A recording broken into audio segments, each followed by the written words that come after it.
Now, at the end of the day, I work really hard on Monkey Tools and I try to make sure that it has as few bugs as possible. But the reality is I'm human writing software for humans who do human things that maybe I didn't anticipate. And at that point, things go wrong.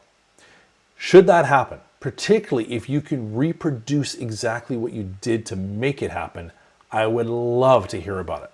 We have on our help menu a log a bug form specifically for this purpose. And this is by far the best way to get in touch with me. I'd much rather have this than the email because at this point in time, anything submitted through this form is automatically logged into my tracking system where I can then start making notes on it, making changes to it, and even code or tag my code to it when I'm actually making these updates.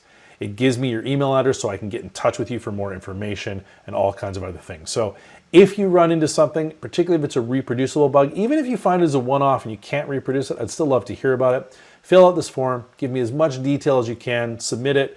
If I've got questions, I'll get in touch with you, and then hopefully I'll be able to fix these bugs, nail them down so that the software runs without a hitch for everybody, every time. Thanks a lot. I really appreciate it. Thanks for watching this episode of Using Monkey Tools.